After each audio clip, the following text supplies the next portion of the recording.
कक्षा 11वीं के समस्त विद्यार्थियों को इस दिवस की प्रातः बेला का हार्दिक अभिवादन। आशा करता हूँ कि आप सभी विद्यार्थी अपने अपने घरों में परिवार सहित कुशल पूर्वक से होंगे और आप अपने विषय ज्ञान में उत्तरोत्तर वृद्धि करते जा रहे होंगे और अपने ज्ञान में और उत्तरोत्तर वृद्धि हेतु प्रयासरत होंगे।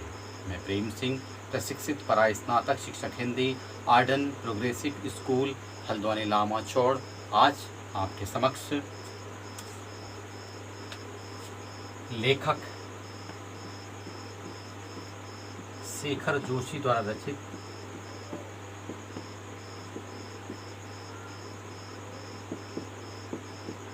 गद्य पाठ गलता लोहा लेकर प्रस्तुत हुआ हूँ, जिसमें कवि ने जातीय भेदभाव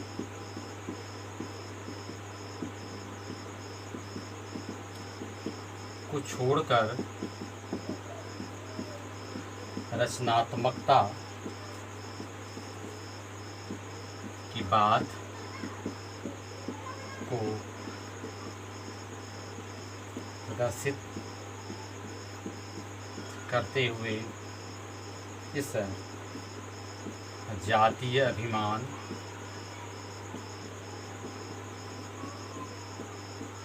को दूर करने की बात बतलाई है।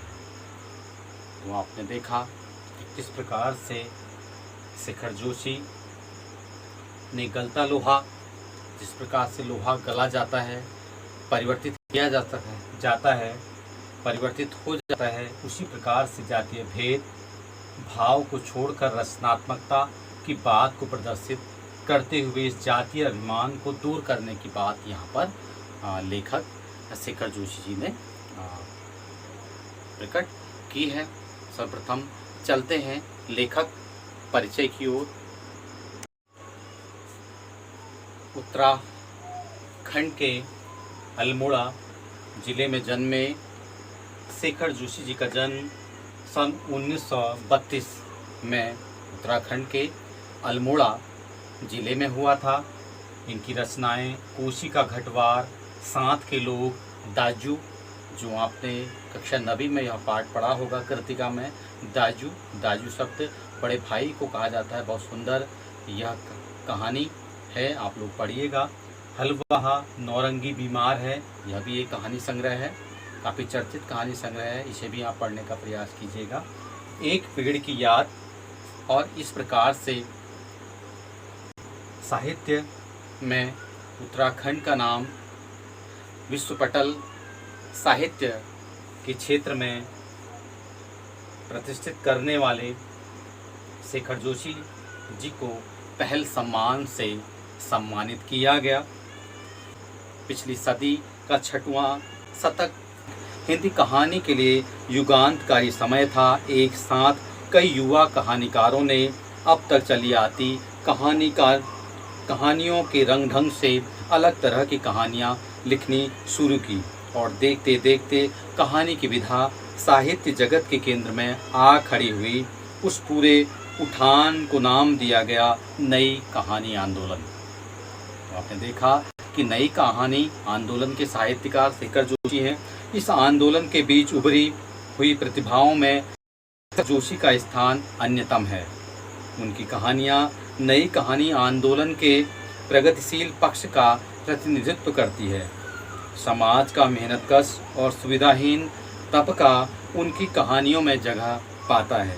निहायत सहज एवं आडंबरहीन भाषा शैली में वे सामाजिक यथार्थ के बारीक नुक्तों को पकड़ते और प्रस्तुत करते हैं। यानी कि वे क्या है, अपनी रचनाओं में एक साधारण समाज का मेहनतकश वर्ग, सुविधाहीन तबका जो सुविधाओं से हीन है, वह सब क्या है उनकी कहानियों में जगह पाता है। निहायत सहज एवं आडंबरहीन भाषा शैली में वे सामाजिक यथार्थ के बारीक नुक्तों को पकड़ते और प्रस्तुत करते हैं। उनकी रचना संसार से गुजरते हुए समकालीन जनजीवन की बहुविध विडंबनाओं को महसूस किया जा सकता है। आपने देखा कि जनजीवन की बहुविध विडंबनाएं, कई दुर्भाग्यपूर्ण अनेक प्रकार की विडंबनाएं हैं। जाति प्रथा, भेदभाव और आपदा, दैवी प्रकोप, इस प्रकार से कई विडंबनाओं को उनकी रचनाओं में महसूस किया जा सकता है। ऐसा करने में उनकी प्रगतिशील जीवन दृष्टि और यथार्थ बोध का बड़ा योगदान रहा है। शेखर जी की कहानियाँ विभिन्न भारतीय भाषाओं के अतिरिक्त अंग्रेजी, पोलिश और रूसी में भी अनुदित हो चुकी हैं। तो आप देखिए कि केवल हिंदी भाषा में नहीं बल्कि अंग्रेजी, रूसी और पोलिश भाषा में भी इन्होंने अपने साहित्य संसार को क्या है पहचान दी है। उनकी प्रसिद्ध कहानी दाजू, मैंने बताया कि उनकी प्रसिद्ध कहानी दाजू पर चिल्ड्रंस फिल्म सोसाइटी द्वारा फिल्म का निर्माण भी हुआ है। आपने देखा होगा कि दाजू कहानी पढ़िएगा, बहुत अच्छी कहानी है और फिल्म का भी इस पर निर्माण हुआ है। तो यहाँ प्रस्तुत गलता लोहा शेखर जोशी की कहानी कला का एक प्रतिनिधि नमूना है। समाज के जातिगत भेद विभाजन पर कई कोणों से टिप्पणी करने वाली यह कहानी इस बात का उदाहरण है कि शेखर जोशी के लेखन में अर्थ की गहराई का दिखावा और बड़बोलापन जितना ही कम है, वास्तविक अर्थ गांभीर्य उतना ही अधिक। लेखक की किसी मुखर टिप्पणी के बगैर ही पूरे पाठ से गुजरते हुए हम यह देख पाते हैं कि एक मेधावी किंतु निर्धन ब्राह्मण युवक मोहन किन परिस्थितियों के चलते उस मनोदशा तक पहुंचता है जहां उसके लिए जातीय अभिमान बेईमानी हो जाता है। सामाजिक विधि निषेधों को ताक पर रखकर वह धनराम लोहार की आफत पर बैठता ही नहीं, उसके काम में भी अपनी कुशलता दिखाता है। मोहन का व्यक्तित्व जातिगत आधार पर निर्मित झूठे भाईचारे की जगह मेहनत कशों के सच्चे भाईचारे की प्रस्तावना करता प्रतीत होता है, मानो लोहा गल कर एक नया आकार ले रहा हो। तो यहाँ पर आपने देखा कि गलता लोहा में किस प्रकार से शेखर जोशी ने जातीय भेदभाव, जातीय अभिमान को हमारे सामने प्रकट करते हुए उसे रचनात्मकता की ओर परिवर्तित करने की बात पर बल दिया है। कुछ बिंदुओं के आधार पर हम इस पाठ की कथावस्तु को समझने का प्रयास करेंगे। इन बिंदुओं के आधार पर हम इस पाठ की कथावस्तु को समझने का प्रयास करेंगे। सर्वप्रथम पहले भी इस बात पर बल दिया जाए पात्रों के झूठे जातीय अभिमान को यहाँ शेखर जोशी जी ने अपना इस कहानी का मुख्य विषय बनाया है। मोहन का संकल्प। मोहन पंडित वंशीधर जी का इकलौता और मेधावी बालक था, जिसका संकल्प था वह बार बार अपने पिता को देखता था कि पिता पुरोहिताई में जाते हैं और जो भी वहाँ से अन्न अनाज मिलता है उसी से उनका भरण पोषण होता था और उनका जीवन बहुत ही अभाव में व्यतीत होता था। इसी के कारण मोहन ने संकल्प लिया कि वह पढ़ लिख कर एक अच्छा आदमी, बड़ा आदमी बनेगा और अपने पिता का हाथ बटाएगा। विद्यालय की स्मृतियां एवं धनराम, वहीं एक और मोहन था, वहीं उसका मित्र राम था, जो कि एक शिल्पकार टोले से शिल्पकार जाति का एक बालक था। वह पढ़ने में उतना होशियार नहीं था, लेकिन कहीं न कहीं जब उसके पिता की मृत्यु हुई तो उसने अपने पिता का लोहारगिरी का कार्य अपना लिया और उसी कार्य में वह तल्लीनता से मन लगाने लगा।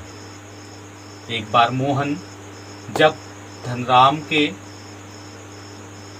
लोहार पर गया, वहाँ बैठा, तब उन दोनों की विद्यालय की स्मृतियाँ याद आ गईं और वे आपस में बात करने लगे। कि किस प्रकार से कैसे दिन थे कि हम पढ़ा करते थे, और फिर याद आया उन्हें मोहन का बचपन।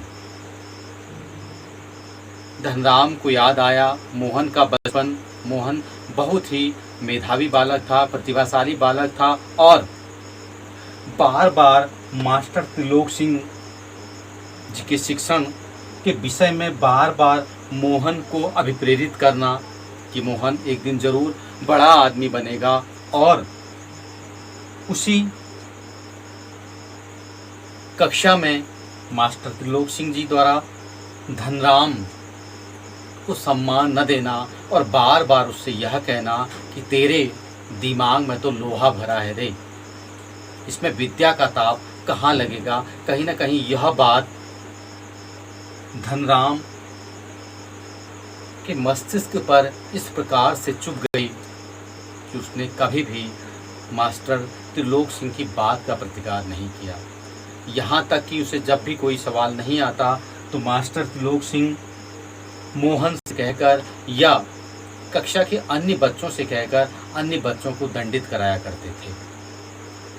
उनका बार बार धनराम से यही कहना होता था कि तुम पढ़ाई नहीं कर सकते हो, तुम्हारे मस्तिष्क में विद्या का ताप नहीं लग सकता। जो कि यहाँ पर यह प्रकट करता है कि एक शिक्षक द्वारा अपने बच्चों में भेदभाव का व्यवहार किया जाना एक शिक्षक के लिए किसी भी प्रकार से उपयुक्त नहीं है। तो यहाँ पर शेखर जोशी ने इस बिंदु को हमारे सामने उजागर करते हुए यहाँ पर जातीय अभिमान एवं समानता रचनात्मक कार्यों में अपने आप को तल्लीन करने की बात पर बल दिया है, न कि जातीय अभिमान या जातिपात के भेदभाव को बढ़ावा देने की बात पर। मोहन की व्यवस्था कहानी में फिर एक पक्ष मोड़ लेता है। मोहन पढ़ने का में काफ़ी अच्छा था और उसके पिता वंशीधर भी चाहते थे कि मोहन पढ़ लिखकर अच्छा आदमी बने, और मोहन को भी विश्वास था कि वह जरूर एक अच्छा आदमी पढ़ लिख कर एक बड़ा आदमी बनेगा, शिक्षित आदमी बनेगा, एक सम्मानित पद पर जाएगा। और इसी बात को पूरा करने के लिए पंडित बंशीधर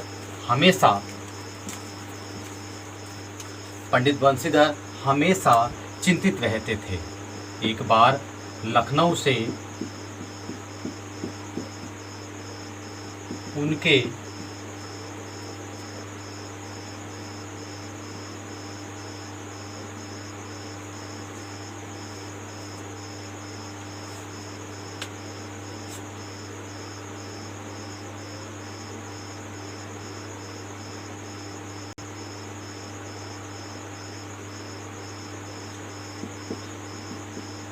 बिरादरी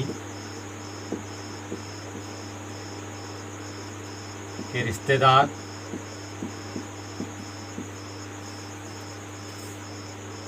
रमेश, लखनऊ से उनके बिरादरी के रिश्तेदार रमेश का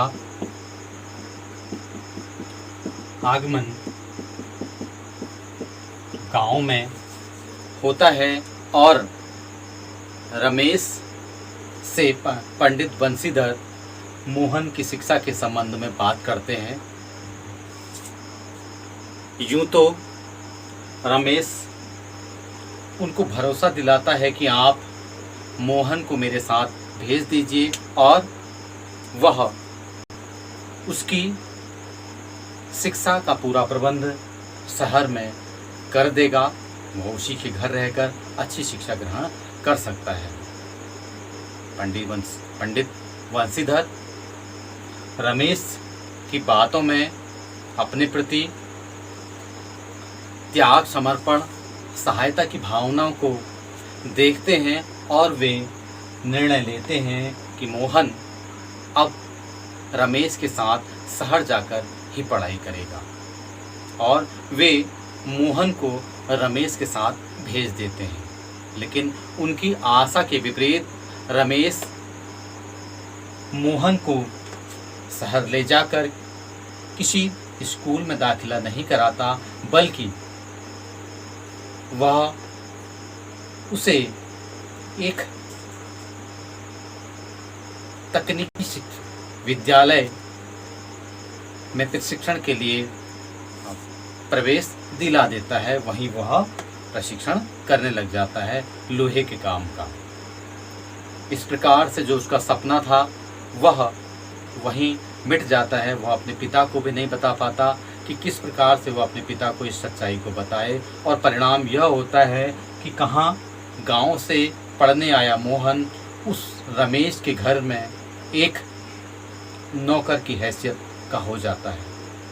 रमेश की पत्नी ही नहीं, पत्नी की और मित्र, पत्नी की दोस्त, आस पड़ोस की महिलाएं तक उसे एक नौकर की भांति ही उपयोग में लाकर यदा कदा बाजार से सामान मंगाते रहा करती थी। इस प्रकार से अपने लिए शहर में एक अच्छी शिक्षा की व्यवस्था समझ करके शहर गया मोहन। एक प्रशिक्षण संस्थान में लोहे का काम सीखने लगता है। लोहे का काम सीखने लगता है, और जब वह गांव आता है उसकी यह बात पिता को पता चलती है तो उन्हें बहुत दुख होता है, और मोहन भी अपनी सारी अवस्था को गंवा चुका होता है और वह अपने लक्ष्य से भटक जाता है। फिर वह निर्णय लेता है कि वह अपने पिता वंशीधर के ही कार्य पुरोहिताई को ही प्रारंभ करेगा, उसी से जीविकोपार्जन करेगा। मोहन का धनराम के ऑफर में काम करना। एक बार मोहन धनराम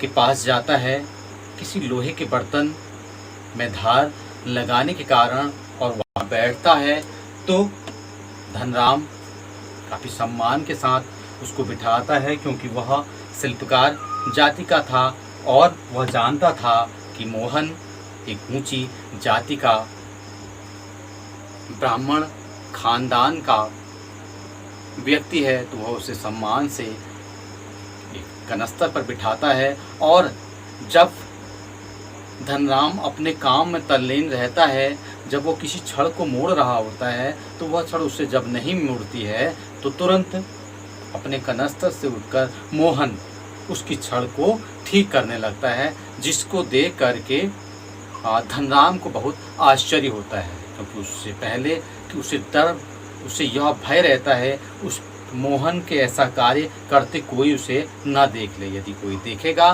तो कहीं ना कहीं उसे लगेगा कि यह क्या है, ऊंचे कुल का व्यक्ति किस प्रकार से यह नीचा काम कर रहा है। तो इसी भय से वह उससे बार बार मना करता है, लेकिन मोहन अपनी निपुणता से, क्योंकि वह प्रशिक्षण ले चुका था उस कार्य का, तो उसको जो है पूरी करके सही गोलाई दे देता है। तो यहाँ पर यहीं पर यह कहानी समाप्त होती है। तो यहाँ पर लेखक शेखर जोशी जी ने यह बताया है कि हमें जातीय अभिमान को दूर करना चाहिए, और कोई भी जातीय अभिमान कभी भी हमेशा बना नहीं रह सकता। इसलिए हमें इन छोटे छोटे जातीय अभिमानों को दूर कर देना चाहिए और रचनात्मक कार्यों के द्वारा अपनी पहचान बनानी चाहिए। तो आपने देखा किस प्रकार से यहाँ लेखक शेखर जोशी जी ने एक छोटी सी कहानी के माध्यम से अनेक बिंदुओं को हमारे सामने उजागर किया है। मोहन का पढ़ाई में अच्छा होना और एक संकल्प लेना, लेकिन सहायता न मिलने के कारण उसका वह संकल्प टूट जाना। पंडित वंशीधर की आशाओं के विपरीत रमेश का मोहन के साथ व्यवहार किया जाना एक शिक्षक से जैसी आशा की जाती है कि वह हर विद्यार्थी को उसके मानसिक स्तर के अनुरूप ऐसी शिक्षा प्रदान करे, ऐसी अभिप्रेरणा प्रदान करे जिससे वह वृद्धि कर सके। लेकिन यहाँ पर मास्टर त्रिलोक सिंह के व्यवहार ने कहीं न कहीं धनराम में एक हीन भावना भर दी थी, जो एक शिक्षक को शोभा नहीं देता है। और वहीं रमेश के माध्यम से भी यहाँ लेखक ने ऐसे व्यक्ति की अवगुण को उजागर किया है कि जो किसी पिता की अपेक्षाओं को ठेस पहुँचाते हैं और अपना स्वार्थ सिद्ध करने के हेतु दूसरे का जीवन ही तबाह कर देते हैं। तो इस प्रकार से कई सीख देती हुई कहानी हमें कहीं न कहीं आंतरिक रूप से भाव विभोर कर देती है। तो मैं आशा करता हूँ कि सारे विद्यार्थी इस कहानी की पाठ्य विषय वस्तु को समझ गए होंगे। तो आपने देखा इस गलता लोहा पाठ के माध्यम से लेखक शेखर जोशी जी ने किस प्रकार से हम सभी को यह सीख दी है कि हमें किसी प्रकार का भेदभाव न करते हुए एक सामान्य साधारण व्यक्ति का परिचय देते हुए एक इस जीवन मूल्य कि हमें समानता का व्यवहार ही करना चाहिए और सदैव इस जातीय अभिमान को दूर करने का प्रयास करना चाहिए और रचनात्मक कार्यों को प्रोत्साहन दिया जाना चाहिए। कहीं भी उससे किसी भी प्रकार का निम्न वर्ग या उच्च वर्ग के कार्यों में विभाजन नहीं किया जाना चाहिए। आप विषय वस्तु को समझ चुके होंगे। चलते हैं पाठ वाचन की ओर। मोहन के पैर अनायास ही शिल्पकार टोले की ओर मुड़ गए। उसके मन के किसी कोने में शायद धनराम लोहार की आफर की वह अनुगूंज शेष थी जिसे वह पिछले 3-4 दिनों से दुकान की ओर जाते हुए दूर से सुनता रहा था।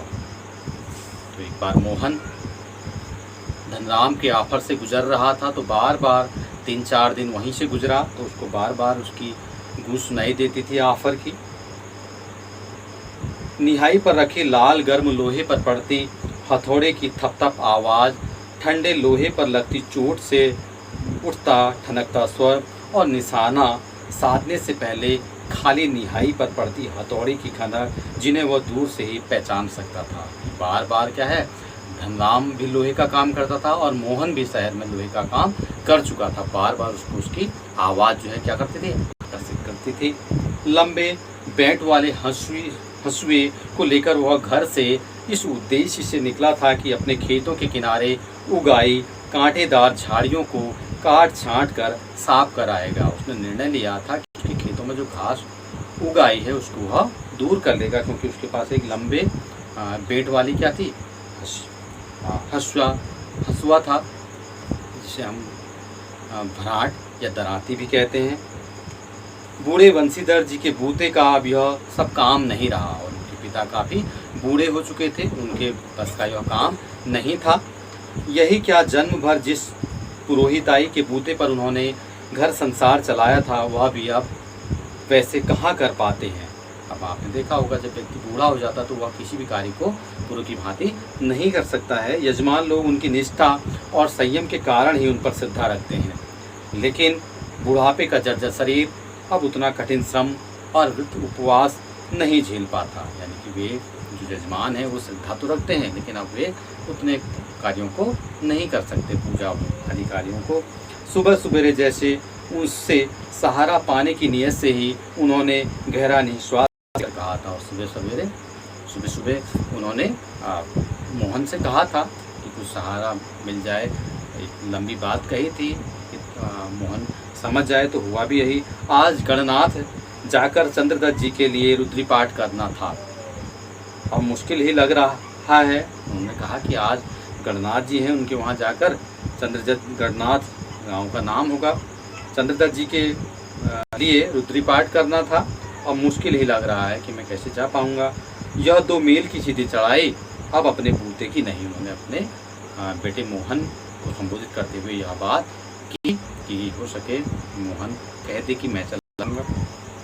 एकाएक ना भी नहीं कहा जा सकता, कुछ समझ में नहीं आता। उनका ना भी नहीं कहा जाता, समझ में नहीं आता कि क्या किया जाए। मोहन उनका आशय न समझता हो ऐसी बात नहीं, लेकिन पिता की तरह ऐसे अनुष्ठान कर पाने का न उसे अभ्यास ही है और न वैसी गति। वह किस लिए पिता ने ऐसा कहा वह न समझे, यह संभव नहीं था। वह समझ गया, लेकिन अपने पिता की तरह ऐसे अनुष्ठान कर पाने का न उसे अभ्यास था न वैसी गति। पिता की बातें सुनकर भी उसने उनका भार हल्का करने का कोई सुझाव नहीं दिया। उसने कुछ भी सुझाव नहीं दिया। जैसे हवा में बात कह दी गई थी वैसे ही अनुत्तरित रह गई, और जो बात उन हवा में बंशीधर जी ने कहा उसका कोई भी उत्तर उसने नहीं दिया। पिता का भार हल्का करने के लिए वह खेतों की ओर चला था, लेकिन हंसुए की धार पर हाथ फेरते हुए उसे लगा वह पूरी तरह कुंद हो चुकी है। और पिता का भार हल्का हो जाए इसलिए वह क्या है, एक दरांती लेकर के खेतों की ओर चल पड़ा। धनराम अपने बाएं हाथ से धौंकनी फूंकता हुआ दाएं हाथ से भट्टी में गर्म होते लोहे को उलट पलट रहा था, और मोहन भट्टी से दूर हटकर एक खाली कनिस्तर के ऊपर बैठा उसकी कारीगरी कुपार की निगाहों से देख रहा था। और धनराम अपना काम कर रहा था, बाएं हाथ से वो धौंकनी फूंकता और एक हाथ से लोहे को उलट पुलट रहा था, और मोहन भट्टी से दूर बैठकर कनस्तर पर यह सारा दृश्य देख रहा था। मास्टर त्रिलोक सिंह तो अब गुजर गए होंगे, मोहन ने पूछा। और मोहन ने धनराम से पूछा, मास्टर त्रिलोक सिंह तो अब गुजर गए होंगे। वे दोनों अब अपने बचपन की दुनिया में लौट आए थे, और जब मास्टर त्रिलोक सिंह का नाम लिया तो धनराम को भी मास्टर त्रिलोक सिंह की याद आ गई। धनराम की आंखों में एक चमक सी आ गई, और उसकी आंख में एक चमक आ गई। वह बोला, माँ साहब भी क्या आदमी थे लला। उन्होंने कहा कि माँ साहब भी क्या आदमी थे लला। लला सम्मान सूचक शब्द है। अभी पिछले साल ही गुजरे। उन्होंने कहा कि अभी पिछले साल ही गुजरे हैं। सच कहूँ आखिरी दम तक उनकी छड़ी का डर लगा ही रहता था। उसने कहा कि मुझे तो आखिरी दम तक उनकी छड़ी का डर लगता था, क्योंकि वो मारा करते थे छड़ी से। दोनों होकर हंस दिए, और दोनों ही हंस दिए। बचपन की याद आ गई।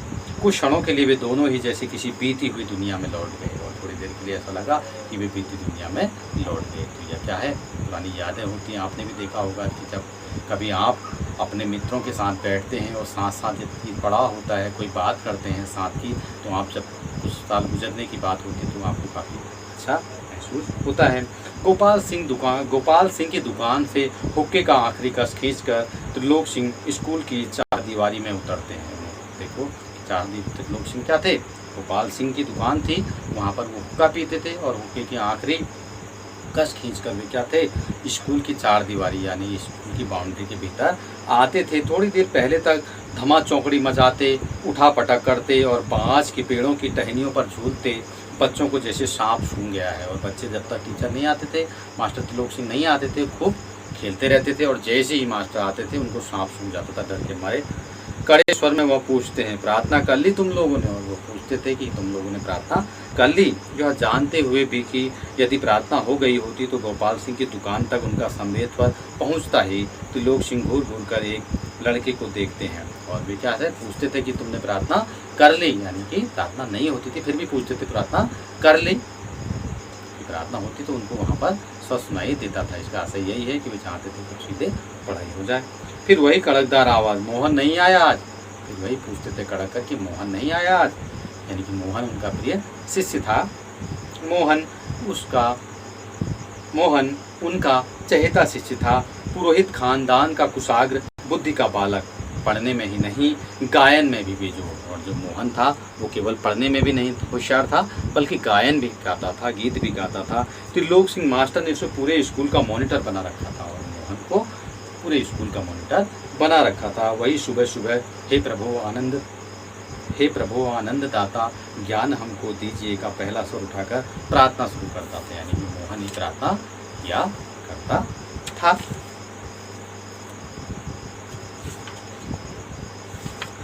मोहन को लेकर मास्टर त्रिलोक सिंह को बड़ी उम्मीदें थी, और बड़ी उम्मीदें थी कि यह क्या है कुछ ऐसा कार्य करेगा, नाम करेगा।